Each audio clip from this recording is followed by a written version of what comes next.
ನಮಸ್ಕಾರ, ನಾನು doctor Vithal D ಬಾಗಿ. ಗೆಳೆಯರು, ಇವತ್ತು ಆಂಜಿಯೋಗ್ರಫಿ ಮತ್ತು ಆಂಜಿಯೋಪ್ಲಾಸ್ಟಿ ಅಂದರೆ ಏನು ಅನ್ನೋದ್ರ ಬಗ್ಗೆ ಮಾತಾಡೋಣ. ಕೊರೋನರಿ ಆಂಜಿಯೋಗ್ರಫಿ ಅಥವಾ ಕನ್ವೆನ್ಷನಲ್ ಆಂಜಿಯೋಗ್ರಫಿ ಅಂತಂದರೆ ಒಂದು ಕೈಯಿಂದ ಅಥವಾ ಕಾಲಿಂದ ಟ್ಯೂಬ್ ಹಾಕಿಬಿಟ್ಟು ಆ ಟ್ಯೂಬ್ನ ಹಾರ್ಟ್ ತನಕ ತೊಗೊಂಡು ಹೋಗ್ತೀವಿ.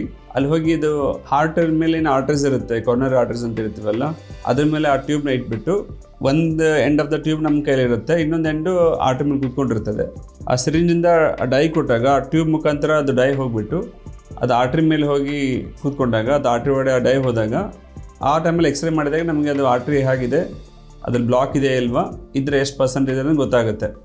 ಇದು ಗೋಲ್ಡ್ ಸ್ಟ್ಯಾಂಡರ್ಡ್ ಟೆಸ್ಟ್ ಅಂತ ಹೇಳ್ತೀವಿ. ಅಂದರೆ ಇದೇ 100% ಅಕ್ಯುರೇಟ್ ಟೆಸ್ಟು. ಸೊ ಇದರಲ್ಲಿ ನಮಗೆ ಬ್ಲಾಕೇಜ್ಗಳು ಗೊತ್ತಾಗುತ್ತೆ, ಅದು ಯಾವ ಆರ್ಟ್ರೀಸಲ್ಲಿದೆ, ಎಷ್ಟು ಪರ್ಸೆಂಟೇಜ್ ಗೊತ್ತಾಗುತ್ತೆ, ಅದು ಬ್ಲಡ್ ಕ್ಲಾಟ್ ಆಗಿದೆಯಾ, ಕ್ಯಾಲ್ಶಿಯಮ್ ಇದೆಯಾ, ಕೊಲೆಸ್ಟ್ರಾಲ್ ಇದೆಯಾ ಅನ್ನೋದು ಗೊತ್ತಾಗುತ್ತೆ. ಸೊ ಈಗ ಆಂಜಿಯೋಗ್ರಫಿಯನ್ನು ಮಾಡಿದಾಗ ಆ ಬ್ಲಾಕ್ ಒಂದು ವೇಳೆ 70% ಜಾಸ್ತಿ ಇದ್ದರೆ ಅದಕ್ಕೆ ಆಂಜಿಯೋಪ್ಲಾಸ್ಟಿ ಅಂತ ಕರಿತೀವಿ. ಸೊ ಫಸ್ಟ್ ಹ್ಯೂಮನ್ ಬೀಯಿಂಗಲ್ಲಿ ಆಂಜಿಯೋಪ್ಲಾಸ್ಟಿ ಮಾಡಿದ್ದು 1976 ಆ ಪೇಷಂಟ್ ಇನ್ನೂ ಬದುಕಿದ್ದಾರೆ. ಅವಾಗ ಮಾಡಿಸ್ಕೊಂಡು ಆಂಜಿಯೋಪ್ಲಾಸ್ಟಿ ಮಾಡಿರೋ ಪೇಷಂಟು ಇವಾಗಲೂ ಬದುಕಿದ್ದಾರೆ. ಒಂದು ಹಿಸ್ಟಾರಿಕ್ ಮೂಮೆಂಟು. ಆ ಆಂಜಿಯೋಪ್ಲಾಸ್ಟಿ ಮಾಡೋ ಕಡಲೋದಷ್ಟು ಆಗಲೇ ತೀರೋಗ್ಬಿಟ್ಟಿದ್ದಾರೆ ಪ್ಲೇನ್ ಕ್ರಾಶಲ್ಲಿ. ಆ ಪೇಷಂಟ್ ಇನ್ನೂ ಜೀವಂತ ಇರೋದು ಒಂದು ಜೀವಂತ ಉದಾಹರಣೆ. ಆಂಜಿಯೋಪ್ಲಾಸ್ಟಿ ಅಂದರೆ ಭಯ ಬೇಡ, ಅದು ಎಲ್ಲರಿಗೂ ಉಪಯೋಗ ಆಗುವಂಥ ಒಂದು ಚಿಕಿತ್ಸೆ ವಿಧಾನ ಅಂತ ಹೇಳಿ. ಸೊ ಆಂಜಿಯೋಪ್ಲಾಸ್ಟಿಯಲ್ಲಿ ಏನು ಮಾಡ್ತೀವಿ ಅಂತಂದರೆ ಆ ಟ್ಯೂಬ್ ಏನು ಇನ್ಸರ್ಟ್ ಮಾಡಿರ್ತೀವಿ, ಅದ್ರ ಮುಖಾಂತರ ಒಂದು ವೇಳೆ ಬ್ಲಾಕ್ 70% ಜಾಸ್ತಿ ಇದ್ದರೆ ಆ ಟ್ಯೂಬ್ ಮುಖಾಂತರ ಒಂದು ವೈರ್ ಕಳಿಸ್ಕೊಡ್ತೀವಿ. ಆ ವೈರು ಹಾರ್ಟಲ್ಲಿ ಆರ್ಟ್ರಿ ಒಳಗಡೆ ಹೋಗುತ್ತೆ. ಆ ವೈರ್ ಮುಖಾಂತರ ಏನು ಮಾಡ್ತೀವಿ, ಒಂದು ಬಲೂನಿಂದ ಕಳಿಸ್ಕೊಡ್ತೀವಿ. ಆ ಬಲೂನ್ ಒಳಗಡೆ ಹೋಗ್ಬಿಟ್ಟು ಆ ಬ್ಲಾಕ್ನ ಎಕ್ಸ್ಪಾಂಡ್ ಮಾಡುತ್ತೆ. ಸೊ ಬಲೂನ್ ಮಾಡಿ ಬಿಡೋದ್ರಿಂದ ಅದು ಕೊಲೆಸ್ಟ್ರಾಲ್ ಅದು ಕಂಪ್ರೆಸ್ ಆಗಿಬಿಟ್ಟು ಆ ದಾರಿ ದೊಡ್ಡದಾಗುತ್ತೆ. ಅದಾದಮೇಲೆ ಅದೇ ವೈರ್ ಮುಖಾಂತರ ಒಂದು ಸ್ಟೆಂಟ್ ಅಂತ ತೊಗೊಂಡು ಹೋಗ್ತೀವಿ. ಆ ಸ್ಟೆಂಟ್ ಅನ್ನೋದೊಂದು ಸ್ಪ್ರಿಂಗ್ ಥರ ಇರುತ್ತೆ, ಅದು ಬಲೂನ್ ಮೇಲೆ ಕೊಲಾಪ್ಸ್ ಆಗಿರುತ್ತೆ.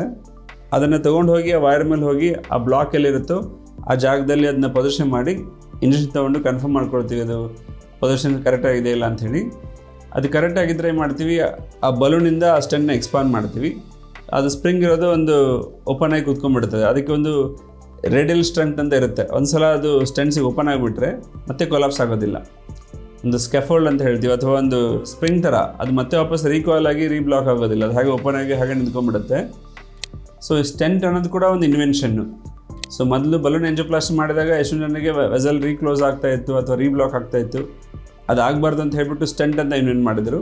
ಅದಾದಮೇಲೆ ಆ ಸ್ಟೆಂಟ್ ಮೇಲೆ ಮೆಡಿಕೇಷನ್ ಹಾಕಿದರು, ಡ್ರಗ್ ಕೋಟೆಡ್ ಸ್ಟೆಂಟ್ ಅಂತ ಹೇಳಿ. ಯಾಕೆಂದರೆ ಈ ಮೊದಲು ನಿಕೆಲ್ ಅಥವಾ ಕೋಬಾಲ್ಟ್ ಕ್ರೋಮಿಯಮಿಂದ ಸ್ಟೆಂಟ್ ಮಾಡಿರೋರು ಆ ಸ್ಟೆಂಟ್ ಹೋಗಿ ಎಕ್ಸ್ಪಾಂಡ್ ಮಾಡಿದಾಗ ಅದ್ರ ಮೇಲೆ ಟಿಶ್ಯೂ ಬೆಳ್ಕೊಂಬಿಟ್ಟು ತಿರ್ಗಾ ರೀಬ್ಲಾಕ್ ಆಗೋ ಚಾನ್ಸಸ್ಸು 20 to 30% ಆಗ್ತಾಯಿತ್ತು. ಸೊ 1980s ಅಥವಾ 1990s ಆಂಜಿಯೋಪ್ಲಾಸ್ಟಿ ಮಾಡಿಸ್ಕೊಂಡಿರೋಲ್ಲಿ ಬೇರೆ ಮೆಟಲ್ ಸ್ಟೆಂಟ್ ಅಂತ ಯೂಸ್ ಮಾಡಿದರು. ಆವಾಗ ರೀಬ್ಲಾಕ್ ಆಗೋ ಚಾನ್ಸಸ್ ಜಾಸ್ತಿ ಇತ್ತು. ಅದಾದಮೇಲೆ ಇವಾಗಿರೋದು ಡ್ರಗ್ ಕೋಟೆಡ್ ಸ್ಟೆಂಟ್ ಅಂತ ಕರಿತೀವಿ. ಅಂದರೆ ಅದೇನು ಮೆಟಲ್ ಇರುತ್ತೆ, ಕೋಬಾಲ್ಟ್ ಕ್ರೋಮಿಯಮ್ ಮೆಟಲ್ಲು ಸ್ಪ್ರಿಂಗ್ ಅದೇ ಥರ ಇರುತ್ತೆ, ಅದ್ರ ಮೇಲೆ ಒಂದು ಡ್ರಗ್ ಕೋಟಿಂಗ್ ಇರುತ್ತೆ. ಆ ಡ್ರಗ್ ಏನು ಮಾಡುತ್ತೆ, ಆ ಟಿಶ್ಯೂ ಜಾಸ್ತಿ ಬೆಳೆದಿರೋ ಥರ ಸಪ್ರೆಸ್ ಮಾಡುತ್ತೆ, ಅದನ್ನು ಇನಿಬಿಟ್ ಮಾಡುತ್ತೆ, ಅಥವಾ ಅದನ್ನು ಟಿಶ್ಯೂ ಜಾಸ್ತಿ ಬೆಳೆಯೋಕ್ಕೆ ಬಿಡೋದಿಲ್ಲ. ಸೊ ಈ ಸ್ಟೆಂಟ್ ಅನ್ನೋದು ತುಂಬ ದಿನ ಅದು ಬಾಳಿಕೆ ಬರುತ್ತೆ. ಅದು ಒಂದು ಸಲ ಹಾಕಿಬಿಟ್ರೆ ಪರ್ಮನೆಂಟ್, ಅದು ಮತ್ತೆ ತೆಗಿಯೋ ಹಾಗಿಲ್ಲ, ತೆಗಿಯೋಕ್ಕೆ ಬರೋದಿಲ್ಲ. ಆ ಸ್ಟೆಂಟು ಎಷ್ಟು ವರ್ಷ ಇರುತ್ತೆ ಅಂದರೆ ಅದು ಪೇಷಂಟ್ ಎಲ್ಲೋ ಬದುಕಿರುತ್ತೆ ಅಲ್ಲಿವರೆಗೂ ಸ್ಟೆಂಟ್ ಅವ್ರ ಬಾಡಿಯಲ್ಲಿ ಇದ್ದೇ ಇರುತ್ತೆ. ಅದು ಆ ಸ್ಟೆಂಟ್ ಒಳಗಡೆ ತಿರ್ಗಾ ರೀಬ್ಲಾಕ್ ಆಗೋ ಚಾನ್ಸು 2 to 5% ಇರುತ್ತೆ ಈಗಿರೋ ಜನ್ರೇಷನ್ ಸ್ಟೆಂಟಲ್ಲಿ. ಈ ಆಂಜಿಯೋಪ್ಲಾಸ್ಟಿ ಮಾಡುವಾಗ ಏನು ರಿಸ್ಕ್ ಇರುತ್ತೆ ಅಂತಂದರೆ, ಒಂದು ಬ್ಲೀಡಿಂಗ್ ರಿಸ್ಕು. ಅದೇ ನಾವು ಟ್ಯೂಬ್ ತೊಗೊಂಡು ಹೋಗ್ತಾ ಇರ್ತೀವಿ, ಅದು ಪ್ರಿಕ್ ಮಾಡಿ ಜಾಗದಲ್ಲಿ ಆಗ್ಬೋದು ಅಥವಾ ಬೇರೆ ಕಡೆ ಆಗಲಿ ಬ್ಲಡ್ ತಿನ್ನ ಕೊಡೋದು ಬ್ಲೀಡಿಂಗ್ ರಿಸ್ಕ್ ಇರುತ್ತೆ. ಅದು ಡೈ ಏನು ಯೂಸ್ ಮಾಡ್ತೀವಿ, ಅಯೋಡಿನ್ ಸೊಲ್ಯೂಷನ್ ಅಂತ ಹೇಳಿ, ಅದಕ್ಕೆ ಅಲರ್ಜಿಕ್ ರಿಯಾಕ್ಷನ್ ಆಗ್ಬೋದು.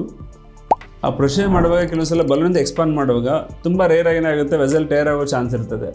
ಸೊ ಆ ಥರದಾಗ ಅದಕ್ಕೆ ಮತ್ತೆ ಸ್ಟೆಂಟ್ ಹಾಕ್ಬಿಟ್ಟು ಕವರ್ ಮಾಡ್ಬೋದು. ಕೆಲವು ಸಲ ವೆಸಲಿಂದ ಪರ್ಫೊರೇಷನ್ ಆಗಿ ಲೀಕೇಜ್ ಆಗೋ ರಿಸ್ಕ್ ಇರುತ್ತೆ, ಅದು ತುಂಬ ರೇರು.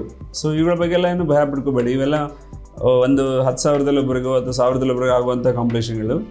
ಡೇ ಟು ಡೇ ಆ್ಯಕ್ಟಿವಿಟೀಸಲ್ಲಿ, ಡೇ ಟು ಡೇ ಆಂಜಿಯೋಪ್ಲಾಸ್ಟಿಯಲ್ಲಿ ಮೈನರ್ ಅಲರ್ಜಿಕ್ ರಿಯಾಕ್ಷನ್ ಆಗ್ಬೋದು, ಮೈನರ್ ಬ್ಲೀಡಿಂಗ್ ಆಗ್ಬೋದು, ಹೊರತಾಗಿ ಮೇಜರ್ ರಿಸ್ಕ್ ಫ್ಯಾಕ್ಟರ್ಸ್ ಏನು ಇರೋದಿಲ್ಲ.